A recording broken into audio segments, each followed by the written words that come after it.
Mga kasama, palakpakan po natin Mayor Vico Soto. Okay, maraming salamat. Magandang umaga po sa ating lahat. Dire-diretso na po ako, no? Maraming salamat sa ating social services sector, sa pangunguna ng ating dalawang ospital at City Health Department. Kitang-kita natin si Doc P, mukha pong doktor ngayong umaga. Ayun.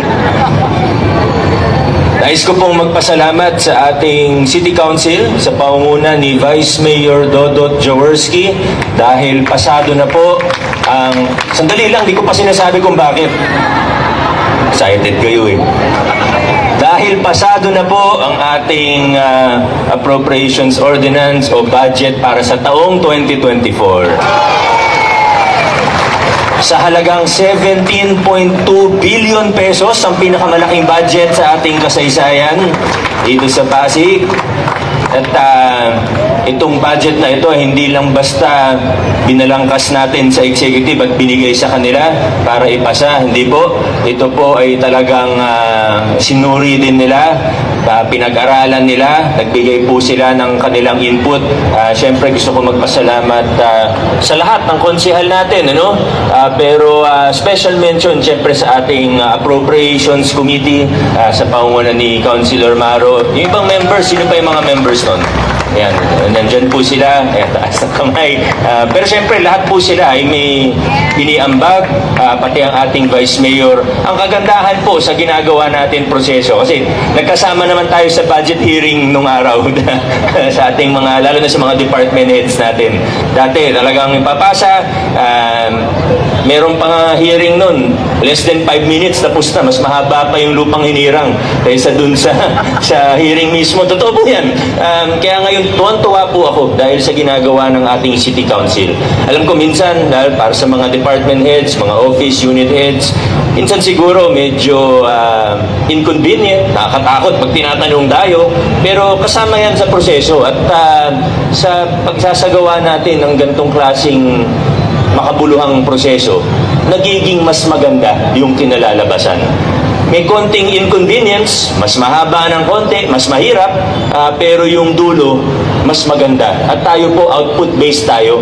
At ang maganda po dito sa ginagawa natin, habang tumatagal, mas gumaganda, mas nagiging efficient ang mga proseso natin. Tiisin lang natin yung mga birthing pains, tiisin natin yung mga paglagpas dun sa mga pagsubok, sa mga challenges natin dahil talagang nire-organize natin lahat eh. Hindi lang pagdating sa rationalization ng mga opisina, kapag sa plantilla, pero pati dun sa budget deliberations process natin, bago po lahat yan. Procurement process natin, sa totoo, napakahirap ng ginagawa natin. Pero inaayos natin kasi. Yung sinabi natin nung SOCA na inuna natin yung pundasyon, hindi tayo pwede dun lang sa malaking pagbabago. Ngayon po, yung masinsin natin, tinitingnan step 1, step 2, step 3. Dahil ang goal natin ay pagtapos na po tayo dito, yung iba sa inyo, matagal pa naman dito, ano? Lalo na mga department heads natin, marami pong bata. Tingnan ko yung mga listahan ng mga kasama natin dito. Sa totoo, karamihan ay bata-bata pa. So, tagal pa naman kayo dito. Pero ngayon pa lang, tinatanaw na natin yung future.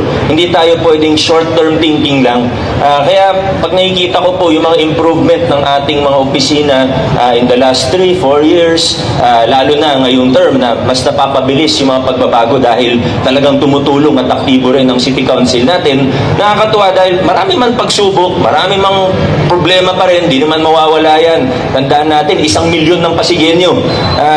Ganito kalaki ang City Hall natin, 100 ng offices, units, departments natin. Expect mo magkakaroon talaga ng problema. Hindi mawawala yan sa isang lipunan, hindi mawawala yan sa isang LGU, sa isang lungsod. Pero ang importante, everyday, araw-araw, ay nag-i-improve, paganda ng paganda. At sa lahat ng opisina, hindi ko na isa-isa, pero sa lahat ng opisina na nakikita ko ngayong umaga at sa lahat ng opisina na hindi rin po kasama dito ngayong umaga, ang maganda po ay lahat nag-i-improve.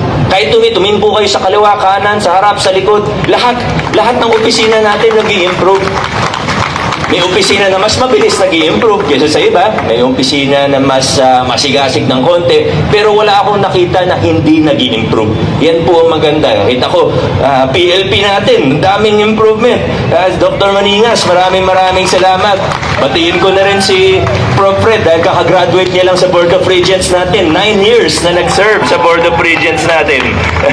At lahat po, nakikita ko talagang very proactive. And gamitin ko ng halimbawa yung PLP dahil nasa diretso sa harapan ko. Nakikita natin mula doon sa infrastructure improvements, napakarami. Yung pasad, yung auditorium, yung gymnasium. Kakapirma ko lang po nung sa pati yung hindi nakikita, yung fiber optic backbone natin para sa pamantasan. Pero mas importante siguro yung pagdating sa academics, yung sinusulong din ni Councilor Simon na job placement office natin, pati yung extracurriculars, gumaganda. Tapos dagdag pa natin yung RLE sa nursing na libre, yung connectivity allowance para sa lahat ng estudyante, yung sports program na hindi naman sa bago pero kumbaga inaayos, binubuo natin para mas maganda po siya. May allowance na rin yung mga daig pa natin yung mga ibang private school na malalaki, pati yung mga athletes natin, may allowance lahat, hindi lang yung mga star players sa mga ibang private school, star player na. Anyway, yun yung sinasabi ko, maraming improvements. Marami pa rin problema. ER natin, talagang maraming problema. Ang hirap po talaga. Pero may mga innovations tayo. Gaya nung Galing Buhok Award ni Doc.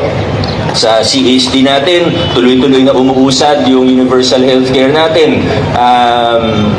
Kahit po pagdating sa national government agencies, nag-i-improve din yung ugnayan natin. Lumalakas yung suporta natin. And again, kahit saan po kayo tumingin sa city or kahit anong sulok, anong kwarto, makikita natin.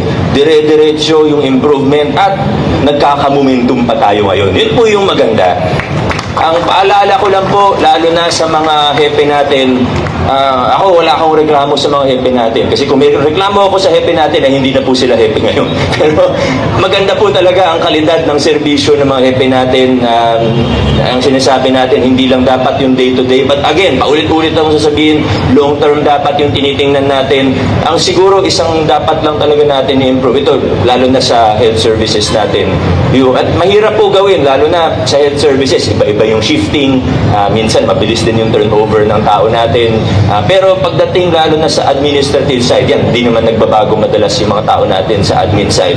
At hospital, CHD, hanggang sa health centers natin, lahat ng iba pang mga services, lahat po. Improve lang natin yung communication natin. Mula sa mayor's office, city admin's office, hanggang sa department heads, unit heads, lalo na pagdating sa mga opisina natin, sa mga field, ibig sabihin nga, yung mga center, etc., improve natin para alam din ng mga tao hanggang sa rank and file. Dapat na alam nila, dapat nababalitaan nila yung mga ginagawa din natin sa management level. Pati yung mga challenges, huwag nating itago sa kanila. Tayo very transparent tayo. So halimbawa sa procurement, may issue tayo, huwag natin sabihin lang na kasi may delay. Sabihin natin sa kanila kung bakit. Maging honest, maging transparent tayo sa kanila kung bakit ba nagkaroon ng delay. Aminin natin kung may problema man sa PMO side o talagang may lapse sa PR natin, aminin natin, sabihin natin sa kanila para hindi rin nagkakaturoan at nagkakasisihan. Pero yan, maliit na bagay na lang yun. At overall, nakikita natin talaga yung improvement sa mga proseso, sa mga mekanismo, sa mga serbisyo, programa, proyekto, aktibidades natin. Muli po, wala akong makita. Alam na, nung pinapasa yung budget, bago ko pirmahan, pinasadahan ko po ulit Tiningnan ko po lahat, page per page. Nakalista naman doon yung mga programs din natin kasi siyempre lahat may budget So nung tinitingnan ko, wala akong makita na hindi nag-improve. Kaya sa ating mga kawani ng lokal na pamahalaan, sa lahat po, mula sa City Council, hanggang sa City Administrator's Office, hanggang sa mga kasama ko sa Mayor's Office, hanggang sa bawat department, office, unit ng ating pamahalaang lungsod. Congratulations sa inyo. Dire-diretso lang po tayo, tuloy-tuloy tayo. Pagandahin pa natin, palakasin pa natin ang mga nasimulan na. Maraming salamat. Congratulations. God bless at magandang umaga. Adjourn na po tayo. May pa tayo pala sa CTD mo. Thank you din sa mga blood donors natin, mga kapitan, gagawad, mga NGOs, at lahat po ng mga voluntary donors po natin. Mabuhay po kayo. Adjourn na po tayo. Salamat po.